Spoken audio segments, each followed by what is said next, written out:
Very good morning to everyone, and welcome to this session of additive manufacturing. So we have started. Good morning, everyone. Good morning, and we have started discussing upon different types of additive manufacturing processes. In that series, we have first discussed about liquid polymer system of additive manufacturing. If you remember, in previous lecture, I had shown a video animation, or rather a video about how this liquid polymer system is being used for additive manufacturing processes. One thing we should keep in mind in additive manufacturing, in liquid polymer system, we are using layer by layer slicing operation for the model, and that model is being created by using adding layer upon one layer.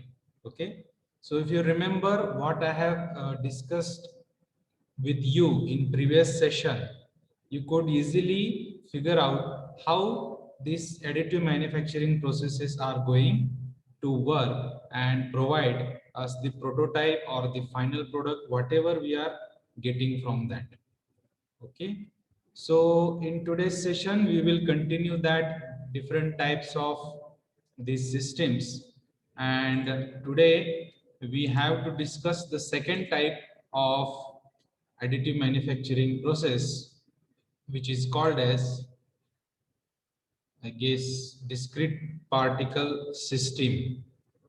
Okay, so just let me know if you could see this presentation. Is it visible to everyone? Yes, okay. So let us start. So what is discrete particle system? This is under the classification of additive manufacturing processes. In previous part, we had discussed about liquid polymer system.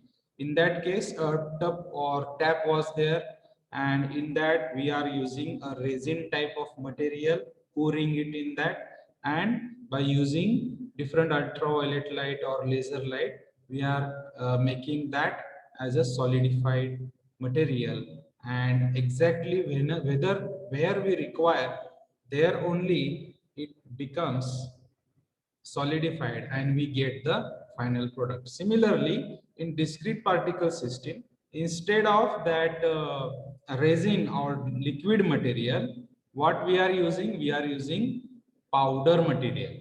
Okay, how this is working, I will show the animation also. So let us first discuss how this works. Okay, so discrete particles are normally powders, okay, powder material that are graded into a uniform size and shape and narrow distribution. ते जे powder आपल्याला वापरायचे आहे, त्या पावडरचं जे छोटे छोटे छोटे कण असतील ते युनिफॉर्म साईजचे असतील.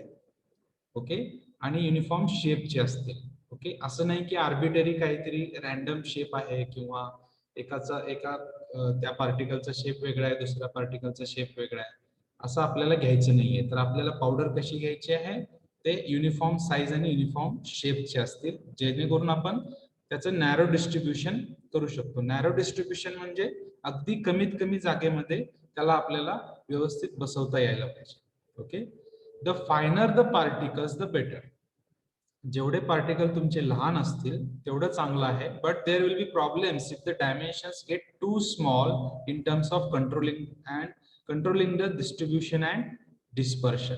ओके, म्हणजे काय, तर आपल्याला पार्टिकलची साईज जेवढी लहान असेल तेवढं उत्तमच आहे.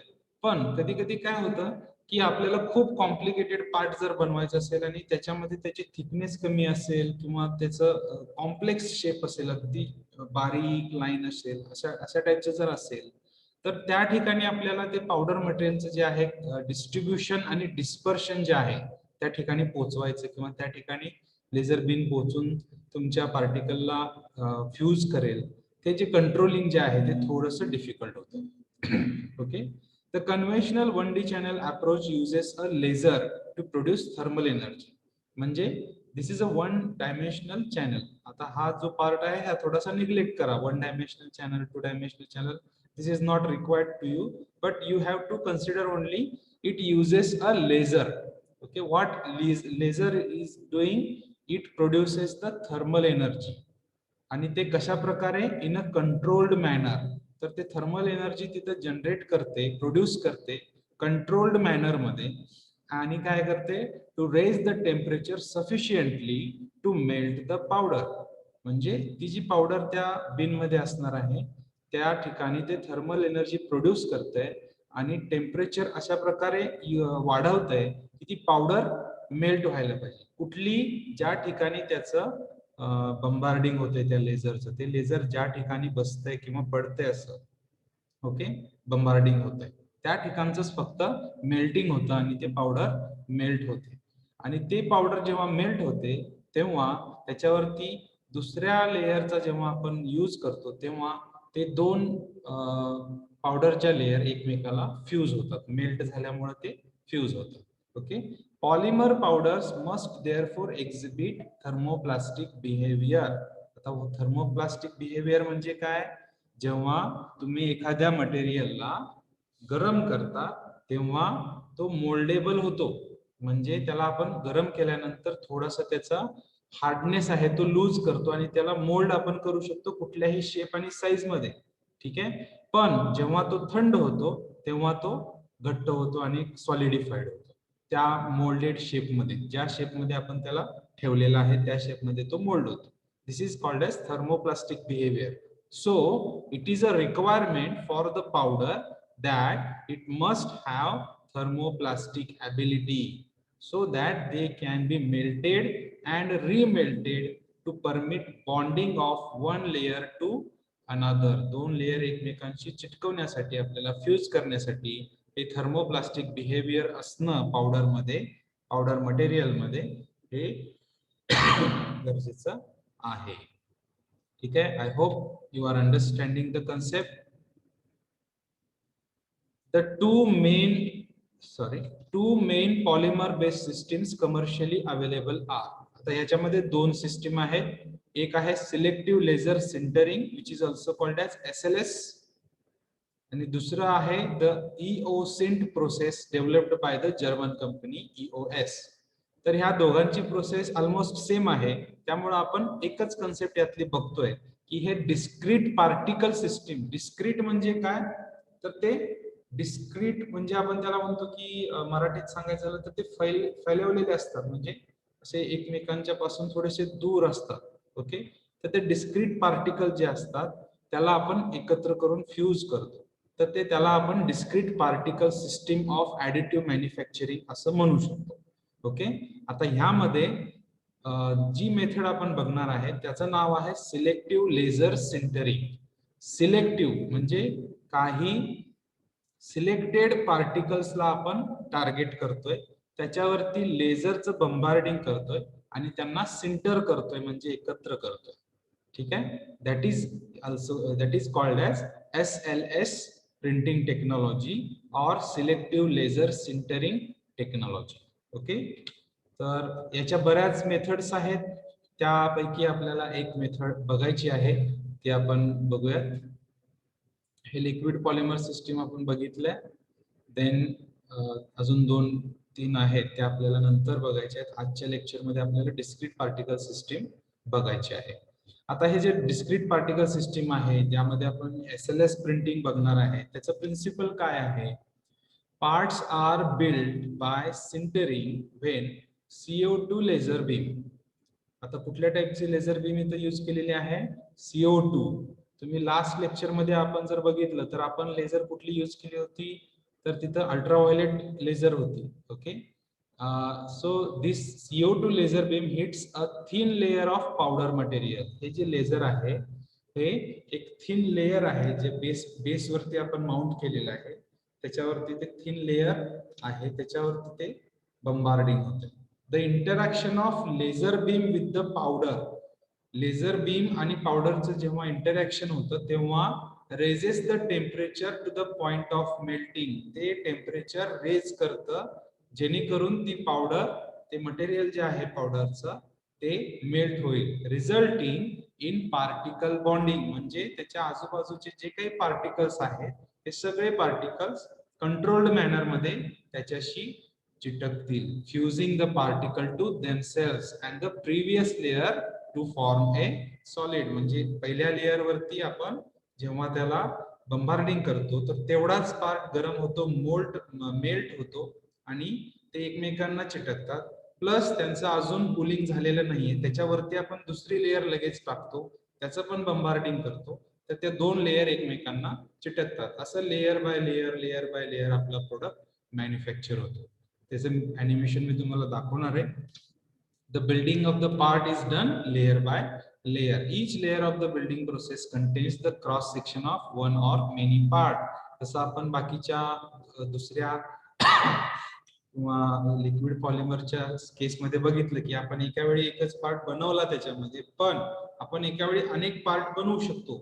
ओके, जेव्हा आपल्याला मॅन्युफॅक्चरिंग प्रोसेस फास्ट करायची आहे किंवा मोठ्या प्रमाणात आपल्याला जास्त कॉम्पोनंट बनवायचे आहेत, त्या केसमध्ये आपण वेगवेगळे क्रॉस सेक्शन्स तिथे येऊ शकतात. ती सिस्टीम वरती आहे, तुमची सिस्टीम कशी आहे ती हँडल करू शकते का, या ह्याच्यावरती ते सर्व गोष्टी आहेत. ठीक आहे. त्यानंतर the next layer is then built directly on top of the sintered layer after an additional layer of powder is deposited via a roller mechanism on top of the previously formed layer. म्हणजे पहिल्या जो layer असणार आहे त्याच्यावरती जी powder आपण ले करणार आहे त्याला एक रोलर मेकॅनिझम असतं, त्या मेकॅनिझमचा वापर करून ते पावडर त्याच्यावरती लेयर टाकली जाते. जसं आपण लास्ट केस मध्ये बघितलं, त्याच्यामध्ये एक पार्ट होता, तो काय करत होता, रेझिनला इकडून असं तिकडं लेफ्ट पासून राईट पर्यंत, राईट पासून लेफ्ट पर्यंत घेऊन जात होता आणि लेयर तिथं फॉर्म करत होता.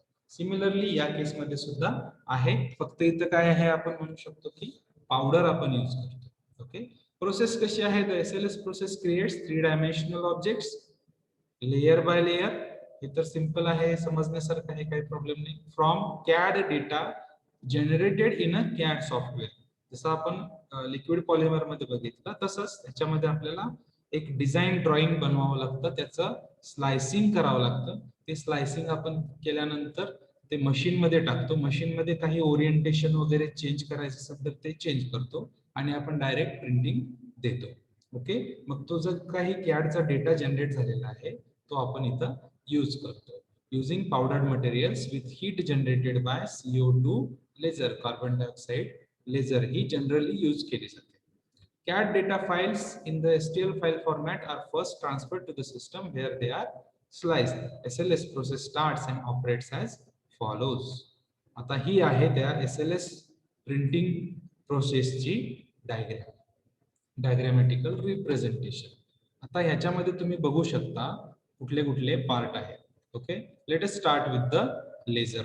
ओके, इथून लेझर येणार आहे, लेन्सेस आहेत त्या लेझरला हे करण्यासाठी म्हणजे फोकस करण्यासाठी. Then there is a scanning mirror, mirror आहे, त्या मिररला रिफ्लेक्ट होऊन हा लेझर इथे येतोय आणि इथे तुम्हाला 3 बिन दिसत आहेत किंवा 3 पॉट आहेत. ओके, 3 कंपार्टमेंट तुम्ही बघू शकता. हा जो सेंटरचा कंपार्टमेंट आहे, या सेंटरच्या कंपार्टमेंट मध्ये ऍक्च्युअली तुमचं प्रोडक्शन किंवा मॅन्युफॅक्चरिंग होतं. एका साइडला पावडर आहे आणि दुसऱ्या साइडला पण पावडर आहे. आता ही पावडर कसली आहे तर एका साइडला जेव्हा हा रोलर जो आहे, हा लेवलिंग रोलर तुम्ही बघू शकता, हा रोलर जेव्हा इकडून इकडे फिरत असतो तेव्हा इकडून इकडे जात असताना it will take the powder and it will lay that powder layer on this part. Okay, हा ले करून इकडे जाईल. ओके, त्यानंतर परत इकडून इकडे येईल, परत इकडून इकडे जाईल. जेव्हा तो इकडून एका साइड करून दुसऱ्या साइड कडे जाईल तेव्हा तो त्याच्यामध्ये त्याच्यासोबत आणलेली पावडर इथं ले करेल आणि एक्स्ट्राची जे पावडर जास्त झालेली आहे ती इकडं टाकेल किंवा पुन्हा इकडं सबमिट करेल. ओके, तर हा लेवलिंग रोलर आहे, 3 कंपार्टमेंट आहेत आणि इथं जी पावडर ऑरेंज कलरची दिसते, रेड कलरची तुम्हाला, त्याला पावडर बेड आपण म्हणू शकतो. लेझर बीम झाला, मिरर झाला, लेझर झाला, रोलर झाला, पॉवर फीड सप्लाय. आता याच्यामध्ये तुम्ही इथं बघू शकता, हा पार्ट जो आहे, हा पार्ट ह्या कंपार्टमेंट मध्ये हा जो पार्ट आहे याला हा लेवल करतो, वरती उचलतो, याला पण हा वरती उचलतो, जेणेकरून पावडर जेव्हा याच्यातून काढली जाते तेव्हा पावडर कमी होणार. ती पावडर कमी झालेली त्याचं लेवल मॅच करण्यासाठी याला वरती ढकललं जातं, याला वरती ढकललं जातं पावडर फीड पिस्टनचा वापर करून. This is called as powder feed piston. So this is also called as build chamber. Build चेंबरच्या खाली जे पिस्टन आहे त्याला बिल्ड पिस्टन म्हणतो.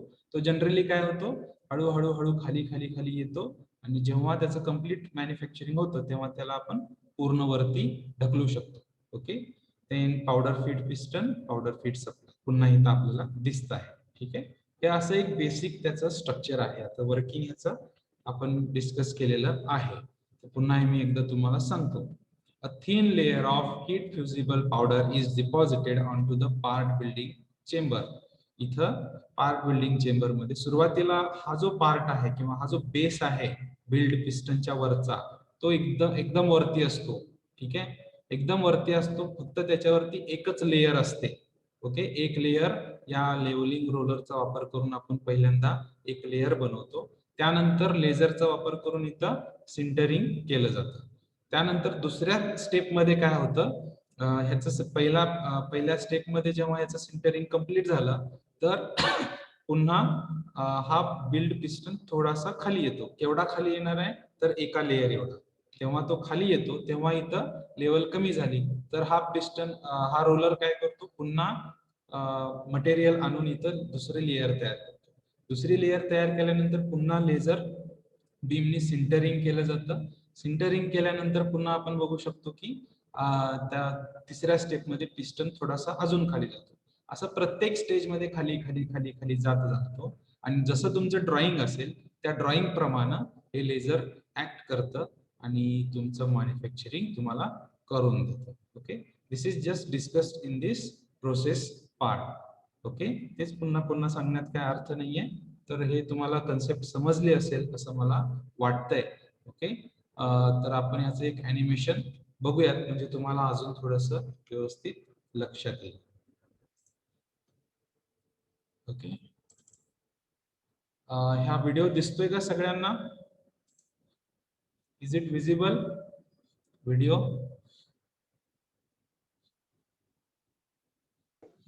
नाही दिसत सर. नाही दिसत? ओके, नाही नाही. Let me share that.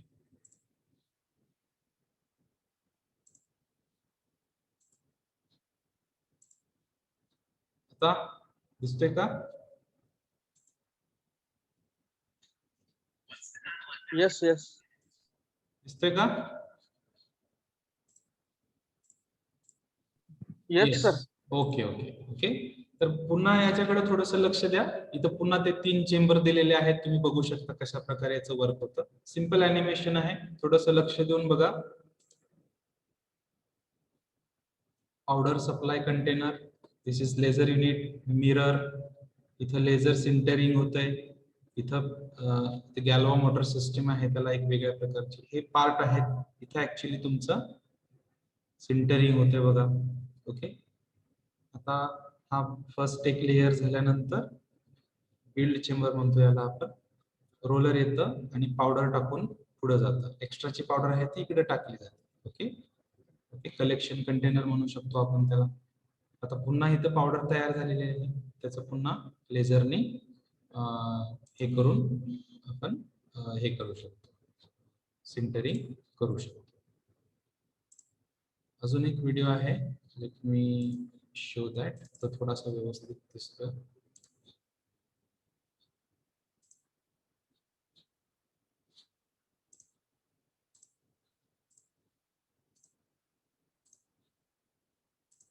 Share the screen. Okay, हा व्हिडिओ दिसतोय सगळ्यांना? Is it visible?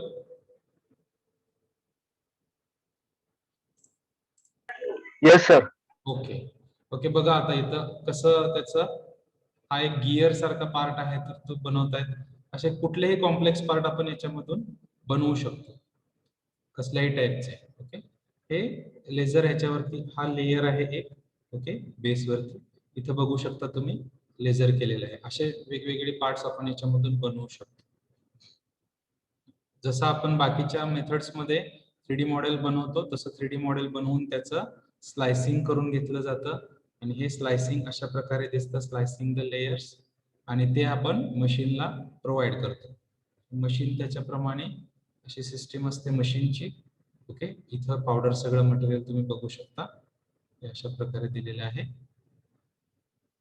बघा, हे आता एवढे कॉम्पोनंट आपण एका वेळी बनवतो. लेयर टाकलेले आहे, लेझर केलेला आहे, पुन्हा एक लेयर टाकलेली आहे, पुन्हा लेझरनं फ्यूज केलं जातं. बघा ते कशा प्रकारे इथं फ्युजन होत जाते याचं. ओके, आणि हे एकमेकांना पार्टिकल चिटकत जातात. मग अशा प्रकारे first layer, second layer powder इथं आणून टाकली, थर्ड लेयर पावडर इथं आणून टाकली, हा खाली खाली जातोय, हा वर वर येतोय. अशा प्रकारे फायनल प्रोडक्ट आपल्याला, हा बघा, second layer manufacture, third layer laser, fourth layer laser, आणि सगळं कॉम्पोनंट पूर्ण झाल्यानंतर आपण हे पावडर जे आहे ते बाजूला करून असं कॉम्पोनंट बाजूला घेऊ शकतो. आणि त्याचं पोस्ट प्रोसेसिंग आहे, म्हणजे त्याच्यामध्ये काही एक्स्ट्रा पार्ट जे आहेत जे सपोर्टला आपण दिलेले आहेत ते काढू शकतो, त्याचं फायलिंग वगैरे व्यवस्थित. आता हा मटेरियल जो आहे तो मेटॅलिक मटेरियल आहे. ओके, तर त्याला असं व्यवस्थित पोस्ट प्रोसेसिंग एअर प्रेशरनी वगैरे, ओके, त्याच्यामध्ये जे काही तुम्ही हे देणार आहात इंटरनल थ्रेड्स वगैरे, हे आपण असे देऊ शकतो. हे मेटॅलिक पार्ट आजकाल मॅन्युफॅक्चर होत आहेत. ओके, आता हे जे हे तुम्ही बघताय कन्सेप्ट, ओके, तर याच्यामध्ये सगळ्यात महत्वाचं काय आहे की फर्स्ट टाईप जो आपण बघितला, फर्स्ट टाईप कुठला होता, लिक्विडचा. तर त्याच्यामध्ये रेझिन टाईप होतं. ओके, म्हणजे प्लास्टिक बेस्ड मटेरियल होतं. याच्यामध्ये आपण मेटॅलिक पावडर्स यूज करू शकतो. म्हणजे या सिस्टीम मध्ये जे काही कॉम्पोनंट आपण मॅन्युफॅक्चर करणार आहे त्याची स्ट्रेंथ ही त्या दुसऱ्या सिस्टीम्स पेक्षा खूप चांगली असणार आहे. ओके, वेगवेगळ्या ऑटोमोटिव्ह कंपन्या ज्या आजकाल मार्केटमध्ये आहेत, जसे फोर्ड आहे, जनरल मोटर्स आहे, त्यांनी अशा प्रकारच्या 3D सिस्टीम वरती तयार केलेल्या कॉम्पोनंटचा उपयोग त्यांच्या प्रोडक्ट मध्ये म्हणजे ऑटोमोबाईल सिस्टीम मध्ये यूज करायला सुरुवात केलेली आहे. ओके, म्हणजे आज ही फक्त सुरुवात झालेली आहे, छोटे छोटे कॉम्पोनंट्स ते बनवून यूज करतायत. त्याच्यामध्ये काही अडचणी आहेत की जसं स्ट्रेंथ आहे, पोरोसिटी जी आपण डिस्कस केली होती. जर हा कॉम्पोनंट मगाचा जर आपण बनवला पण त्याच्यामध्ये आतमध्ये छोटीशी पोरोसिटी राहिली, काहीतरी व्हेन राहिली त्याच्यामध्ये, तर काय होईल, तर तिथं स्ट्रेस कॉन्सन्ट्रेशन होईल आणि तो पार्ट ब्रेक होईल. ओके, म्हणजे अजून तेवढ्या मोठ्या प्रमाणामध्ये हे अजून चालू नाहीये, पण चालू तर झालेलं आहे, सुरुवात झालेली आहे.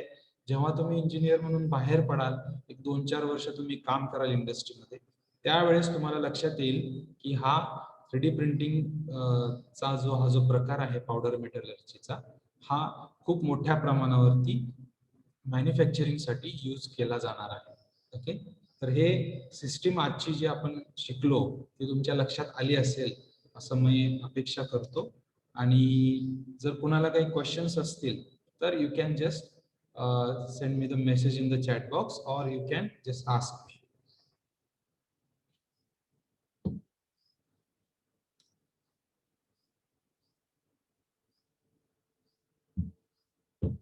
काही क्वेश्चन आहे आजच्या या सिस्टीम मध्ये?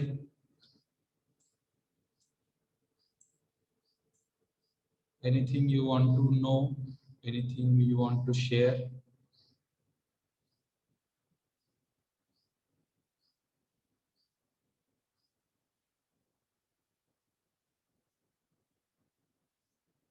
No sir, all understood clearly. Okay, fine.